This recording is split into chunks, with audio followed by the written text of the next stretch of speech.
Welcome to another segment of Fire Engineering's Training Minutes. I'm Rick George. Today, we're going to cover maze drilling. We're going to cover blacking a fireman out, and we're going to cover more in depth about why vision is so important for firemen.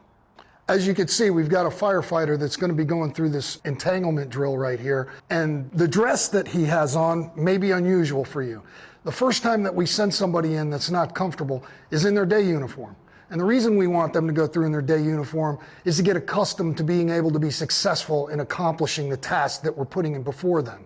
This drill is done in 4 different steps. The first step is the one that you're going to see right now. Firefighter is going to be going through the entanglement, and he's going to be going through in his day uniform. He's only got gloves on to keep his hands from getting cut on the wires.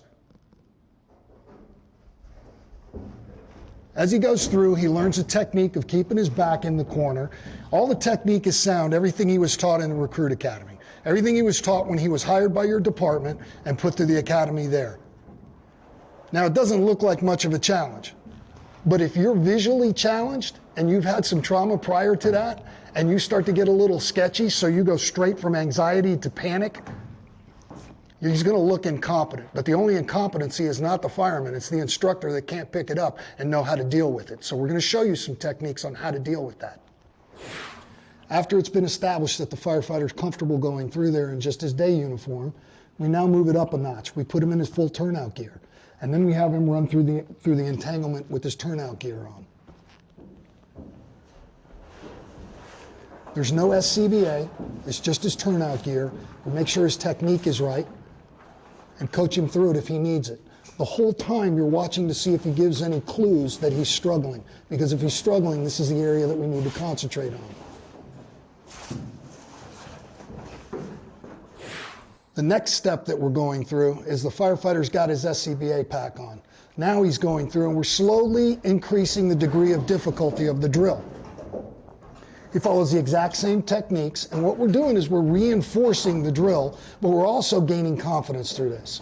Some people are weaker than others. This isn't a drill for everybody. This is a drill for people that are having troubles and struggling when you black them out or when they're going through tight places.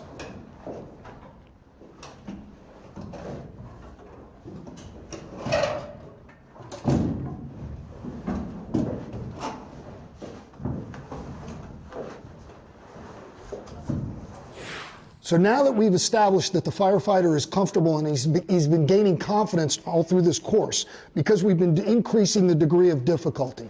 We try not to make it one of those things where we're breaking him down. We want him to be successful. So now we've got him on air. He's following the exact same techniques to where he's coming through, and we're reinforcing the techniques, coaching him through the drill until he becomes successful at coming through. You can always increase the degree of difficulty in a drill. This isn't a drill that's for every firefighter. Some firefighters are more comfortable than others doing this. This is a drill for the instructor as much as it is for the firefighter. The instructor's got to be able to see the ones that are having problems. Because they're having problems doesn't mean that they're weak candidates. It just means that these senses happen to be the weakest on them. So after they've established their degree of confidence, now we can start to increase the difficulty more and more, and we're comfortable that this person isn't going to go from anxiety to panic. And as we increase the degree of difficulty, we gain mastery. Okay, so some of the pieces that may not be making sense to you is, why go through the painstaking steps that I've just shown here? Why don't we just throw them in there and have them do it? That may work for 75, 80% of the people that are out there. It's not going to work for the others. And the reason it's not going to work is because 70% of the neurotransmitters are based in the eyes. That means that when your vision is taken away, you're left with 30% neurotransmitters for the rest of your senses. We have to develop those senses. And it's important for instructors to be able to recognize that so that they can see it in their students. Now, if we took our fingers and we clasp our hands like this and put them behind our heads, that's how much of the brain is used just for the sense of vision. That's why vision is the most dominant sense. That's why vision has to be given certain considerations when you're in training. And that's why instructors have to understand the implications of some people when they go from anxiety to panic. Sometimes it can be more than just a vision problem and can be signs of post-traumatic stress disorder.